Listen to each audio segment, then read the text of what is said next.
Hey guys, so I'm going to show you how to change a differential on a 2000 Grand Cherokee, which is a WJ if you guys didn't know. Let's see if I gotta get a camera angle here. I replaced this differential once before, but because it was not a very good one to begin with, it went out again. If you didn't know, these are Dana 30s on the quadra drive system, which are not very strong. Um, but I'm gonna get the tires off and get it up on these jack stands here so that I don't make the video too long. Okay, there are a couple of tips that I would love to give you. Um, One of the things that I learned from the first time is that there's actually, this drive shaft actually has like a cone shape into it. So if you take this side off and then you get the new one on and try to put it back on, this will not go back on. You'll actually have to take the whole drive shaft off. So when you put it on, it's best to actually slide this in first so that it saves you a little time. You don't have to take the whole drive shaft off. But if you do it that way, you gotta be careful not to mess up the drive shaft. But it's a nice little tidbit. And also, these are 8mm bolts that hold the drive shaft in, and they surround. Mine were a little bit easier to come off this time because I actually took it off once before, and I actually broke these loose before I started recording. But another little tidbit is also leave at least one tire on the ground. Leave one tire on.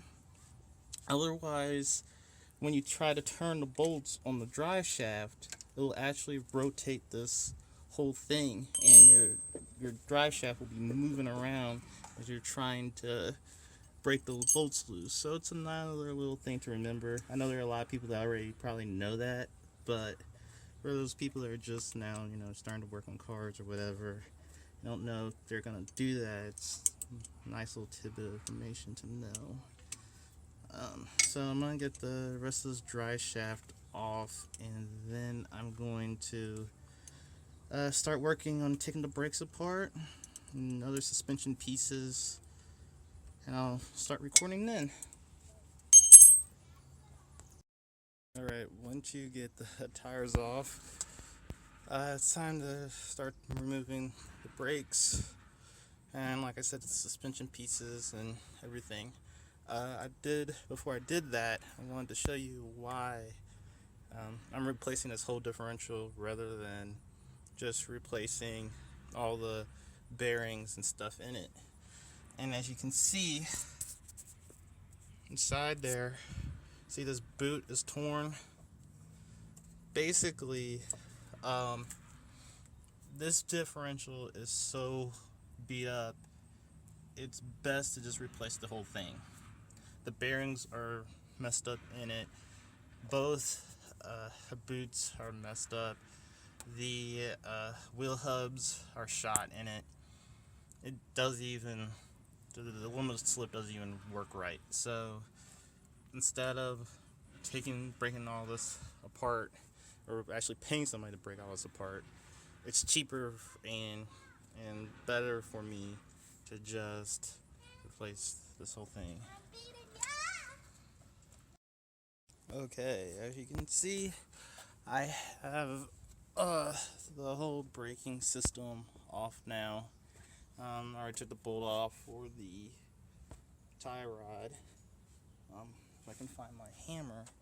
Now, sometimes you may need a fork like this, but I replaced my tie rods recently, so I should just be able to just tap them on out without too much interference. We'll see how that goes. I'm pretty sure this might be a fail, but I'm gonna try. Knock that one out. Wouldn't it be nice if all tie rods popped out like that? I took a. Oh, I almost forgot the stabilizer. Darn it. Oh well. That's just held in by a bolt, and that should just be able to slide on out. Forgot all about the stabilizer. Don't know how I did that. I told you this might end in a fail, and it did. Well, and that's a brand new stabilizer too. As you can probably notice.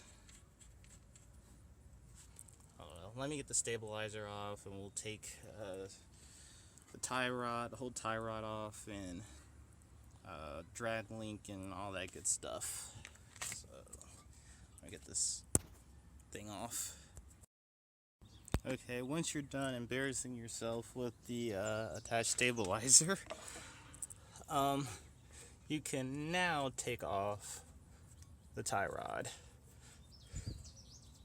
I just put this bolt back in so it wouldn't twist as I was taking that bolt out. I don't want to damage your tie rod ends, especially when they're brand new. Or do it like that. Okay. Now, so you don't lose your bolts, it's also a good idea to put them back in place.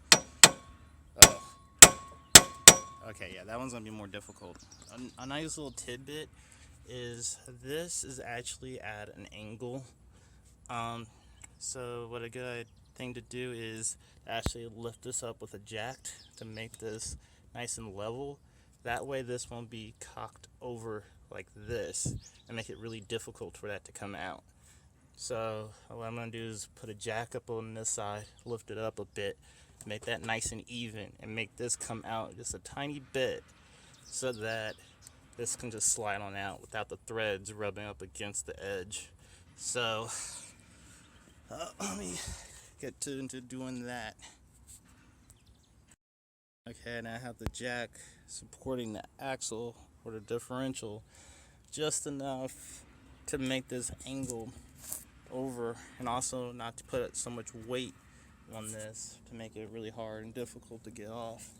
So we're gonna try again, see if that makes it a little easier. There we go. So as you can see, that was a lot easier to get off without that being at an angle like that. Now I'm going to start with the actual meat of what holds the differential on. All your control arms, track bar, shocks, and then after that, oh, also don't forget your ABS. That's also another important thing. I weighted to take the tie rod off, so it gives me a nice good angle to get a wrench in there. Makes it a little easier. Obviously you weren't doing this major job, then you had to actually take that ABS with all that stuff on. But since we're doing a big job, we don't have to worry about snaking around that. We can just take everything off. Okay, well, I'm gonna get started on taking the rest of this apart. Okay, from this point on, you have to be very careful because I already have the sway bar unbolted and the shocks. I still have to get the drag link. I mean, not the drag link, the track bar, and the upper and lower control arms. But I say be careful at this point because there's really nothing holding this up. So, and this is very, very heavy. So I'm gonna get another jack to hold up the other side of it. Get the control arms and everything, because really once you get the sway bar off, this whole thing will kind of swing down like this. So yeah, be careful on this part because this is a very, very, well, it's obviously a very, very heavy part. And it's also kind of awkward too, so be very careful. Now, if you are installing like I am, these bolts here are a little bit difficult to get to. Well, they're easy to get to, but difficult at the same time. If you put in a normal, well, long socket here,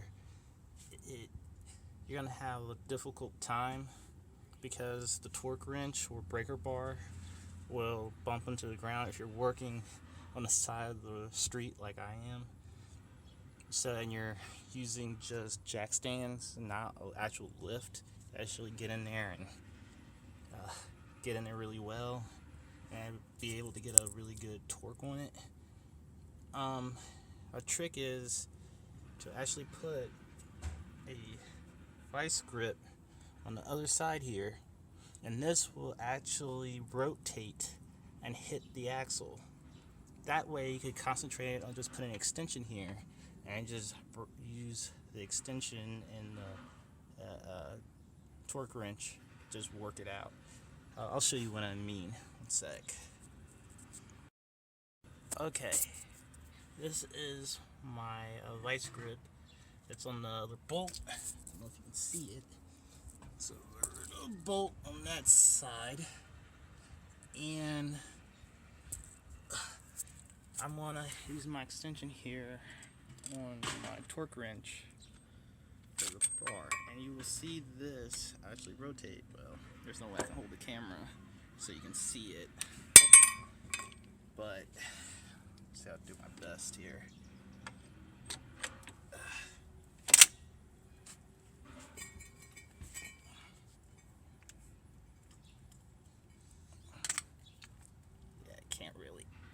I can't rotate it at the same time. I'm gonna put my camera somewhere so you can see.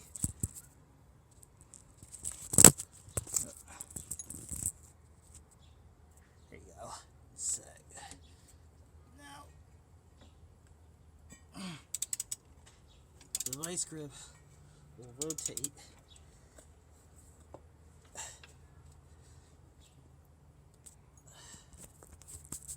like that and bump up into the actual axle. That'll hold it, the bolt, as you are loosening it. And the bonus is when the bolt actually comes out, the nut will actually be still holding on, well, being held by the vice grip, so you won't lose it. So it's a nice little thing that I learned. See if I can do this so you guys can see what I mean.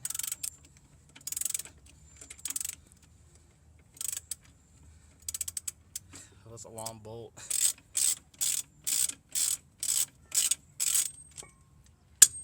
Dang it. There you go. See, it's still held by the nut. That way you won't lose it. It won't bounce everywhere. There you are. So, there is only one other thing holding this on, well, two other things. The upper control arms and the track bar. So, there's another thing. There's something that makes my Jeep a little bit different than a lot of other people's. I actually, you normally have torque heads on here, on the upper track bar, or I'm sorry, upper control arm. I replaced mine with normal bolts because if you know anything about torque heads, they will strip very, very easily. And I don't know why Jeep or Chrysler decided to put torque heads right there when they know that they're supposed to be tightened down to 80 foot-pounds, and putting 80 foot-pounds on a torque head is not very fun, especially if it slips and you have all of that torque on it. It'll just strip it right out. So a good little tip is to actually replace those terrible things with normal bolts. My bolts are a little ate up because the hardware store that I got them from, they they have some cheap metal, and they don't like being torqued down to 80 foot-pounds either. So I'm going to replace those once I get the new diff one here. And then also your control arm, you gotta take that off. There's a trick to getting that in. Because all this stuff moves around, obviously, because it's suspension parts. Sometimes you'll find it kind of hard sometimes to actually line that thing up. I'll show you what I mean when I get the new diff in. But just take the rest of the bolts out and slide the diff one out. Once you have everything unbolted and disconnected, and make sure you have all your brake lines and ABS lines off, it's time for it to slide out. I left the top track bars, you call them track bars. Man, sorry, I'm so tired. This is a lot of work. You leave the top control arms in, and you just have to let this slide down, and you'll be able to get to this a lot better, because if you leave them in, you can take the spring out and get to that bolt a lot better. At least that's in theory. We'll see if that works. This is the first time I'm doing it this way, so I'm hoping that it'll just slide down.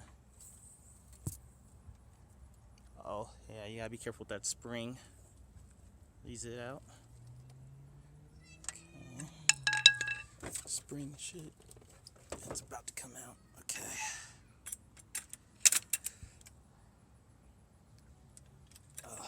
Also be wary of your drive shaft, because that actually sticks in there. Yep. Okay, it's coming out nicely on that side. This might be a good idea to get your drive shaft loose so it doesn't yank your drive shaft. Take your hammer here, crawl up underneath there, give your drive shaft just a tiny tap. Don't want to damage it, but you want to give it enough to kind of ease out.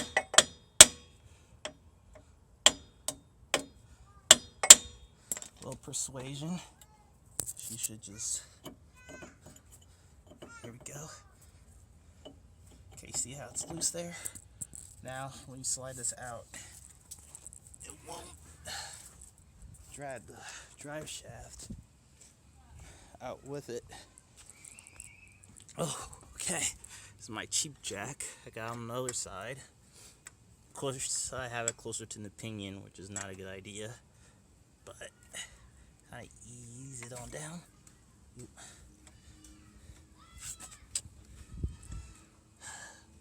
Hold on, let me get something to keep it a little bit more stable.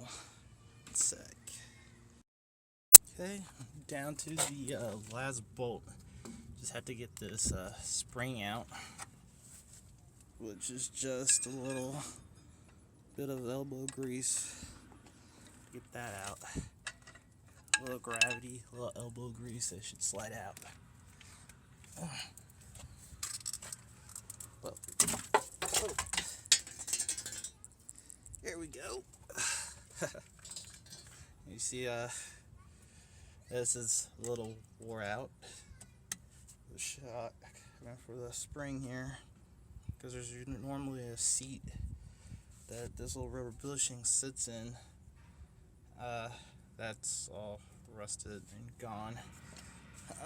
So the only thing we gotta do is take that last bolt out, and this whole thing will slide out. Let's start unbolting that, and we'll start sliding the differential out. Alright, after you drag the old diff out, it's time to start organizing, since you want the new one to go in nice and easily. So what I like to do is put the bolts in so that I won't lose track of them and I know exactly where they go without any issues. Do that with all the parts. Make sure the bolts are in there far enough so they don't pop out or anything, but loosen up that you just yank them on out if when you're ready to install. And make sure everything is nice and out of the way. Then it's time to get the new diff and bolt that on in. Of course, I have to go to the salvage yard now to pick it up. I ordered it yesterday. Hopefully it's the right diff and everything. Oh yeah, and also remember to get the right gear ratio. This one is a 373, which is on all the tow package V8s. Actually, I think all the V8s have tow package. But the straight 6 4.0, that one may not have a tow package, and it has a different gear ratio. I can't remember the gear ratio off the top of my head, but this one is a 373. So nice little bit of information to know.